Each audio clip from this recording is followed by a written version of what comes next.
Hello everyone, welcome to the UNC Digital class. In this video lecture, I am going to discuss about a strategy which is very popular for corporate restructuring, and restructuring is very vital for the every organization to exist in the market for the long run, and that strategy we discuss today is called merger. So, the learning objective of this particular session is to understand the meaning of merger, types of merger, and what are the reasons or motive behind merger, why a company prefer to do merger instead of having varieties of alternative we discuss here. So, we know merger is the combination of two or more companies which can be merged together either by way of amalgamation or absorption. That means when two or more entity decide to join together and start their business, we call that as merger, and merger may be in form of amalgamation and absorption. In amalgamation, when two or more company join together and start their business as a single entity, we can call it as amalgamation. For example, if we have X Limited a company and Y Limited is another one company, and they decide to join together and start their business as a new entity, we can call it as amalgamation. We have an example of amalgamation. The merger of Brook Bond India Limited with Lipton India Limited resulted in the formation of a new company, Brook Bond in Lipton India Limited. That means Brook Bond India Limited is a different company and Lipton India Limited is another company, and they decide to join together and start their business as a Brook Bond Lipton India Limited. That is a form of amalgamation. Then in absorption, combination of two or more companies into one existing company. That means when a company merged with another company in form of absorption, the merged company loses total control over that company and they started as a new company. Here is an example, Tata Fertilizer Limited with Tata Chemicals, in which Tata Chemicals Limited acquiring Tata Fertilizers Limited and all the assets, liabilities and shares transferred to Tata Chemicals Limited. That is a form of absorption. Then what are the types of merger? We have different types of merger, that is horizontal merger, vertical merger, market extension merger, product extension merger, and the last one is conglomerate merger. We discuss one by one. The first one is horizontal merger. A horizontal merger is a merger between companies that direct compete with each other. That means they are direct competitors. In horizontal mergers are done to increase market power, further utilize economies of scale and exploit merger synergies. Because this type of merger particularly done with those companies, those who are direct competitors with each other and have their same product line. We have an example of horizontal merger between HP and Compaq. These two companies are direct competitors and they have same product line. When these two companies merge together and start their business, they create a global technology leader because they have same customers, they have same product line, and it helps them to achieve more market share and exploit market synergies. The second one is vertical merger. In vertical merger, the companies those who are decided to merge together and start their business, they are in two different stages. That means if one company is a production level, another one is in a supply chain level. That means they are in a same product but in different stage. So here vertical merger, they try to combine together and they start their business in a different manner. That means they are, one is in a production level and another one is the supply chain. Here we have an example of vertical merger. When vertical merger happened between American Online and Time Warner, the merger was considered as a vertical merger due to each company's different operation in the supply chain. Time Warner supplied information through CNN and the Time magazine, while America Online distributed information through internet.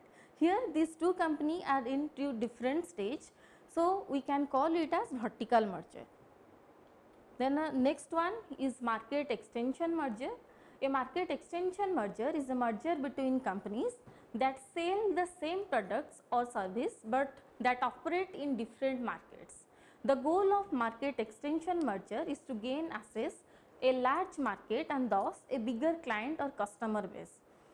Particularly market extension mergers do to expand their product or expand their service throughout the people, those who are in different countries or in different location, they can capture them or they can provide service to them, and this is called market extension merger. And we have an example of RBC Centura Bank merged with Eagle Benser was a market extension merger that helped to grow in different market in different sectors in which they give or they have more client base and they help them to grow or survive for the long run.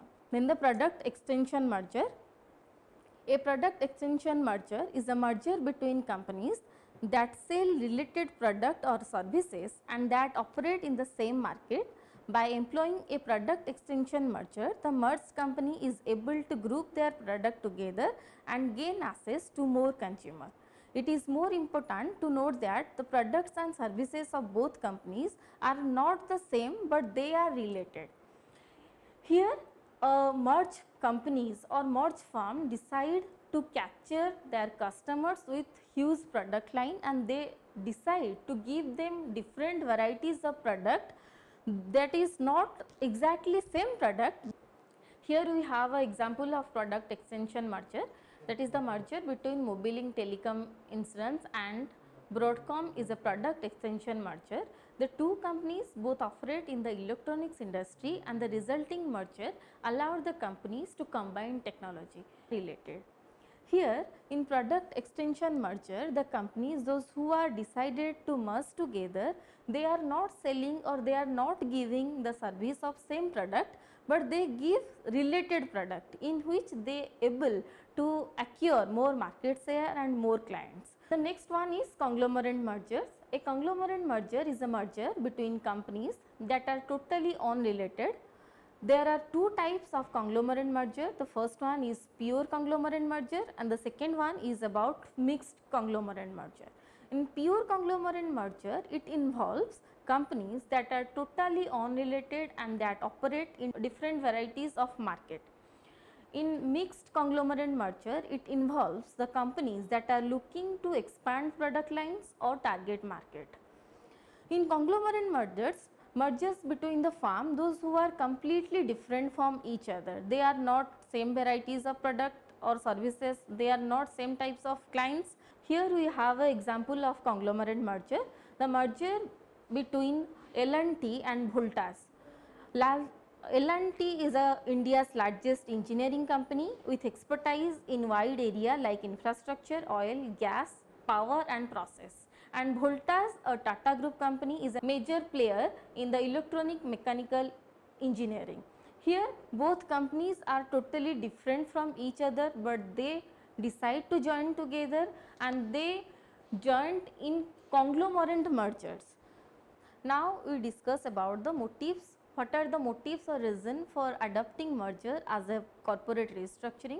Because we have varieties of alternative like strategic alliance, joint venture, franchising, but merger is very popular and every corporate or business entity try to do merger for corporate restructuring, and we have various options or various points to analyze what are the reasons why merger is a very popular corporate restructuring strategy we discuss here. The first one is about value creation. One of the main reason of merger is the increase in value of the merged company. The value of the merged company is greater than the sum of the independent values of the merged companies. For example, if X Limited and Y Limited merged and form Z Limited, the value of Z Limited is expected to be greater than the sum of the independent values of X and Y Limited. Because in previous class or in a first video of corporate restructuring, we discussed about strategy, we discussed about synergy.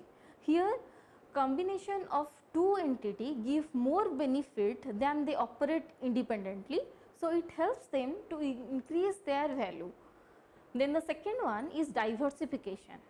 two or more companies operating in a different line can diversify their activities through amalgamation. Since different companies are already dealing in their respective lines, there will be less risks in diversification. When a companies try to enter new lines of activities, then it may be face number of problems in production, marketing, etc. That means diversification we can use to reduce our risks. A company also do diversification to reduce their risks. They engage themselves in varieties of services and product line, so that if any service line or product industry face problem or have some hurdles to operate in future, they can reduce their risks by achieving or acquiring other firms or other market. So, it helps them to increase their share in the market. Then the next one is acquisition of assets. A merger can be motivated by a desire to acquire certain assets that cannot be obtained using other methods. In merger and acquisition transaction, it is quite common that some companies arrange merger to gain access to assets that are unique or to assets that usually take a long time to develop internally. Here we have an example of acquisitions of asset. Access to new technology is a frequent objective in many mergers. To acquire a technology, it is too difficult for a company. So, they try to do merger, because in merger those two companies or more than 3 companies merge together, they have the rights to access their assets. So, they feel it is a better option to do merger with a other company who have a tremendous effect or having the good effect in technologies. So, this is the reason of acquisitions of asset. Then the next one is increase in financial capacity. Every company face a minimum financial capacity to finance its operations through either debt or equity markets. Lacking adequate finance capacity, a company may merge with another. As a result, a consolidated entity will secure a high financial capacity that can be employed in further business development process.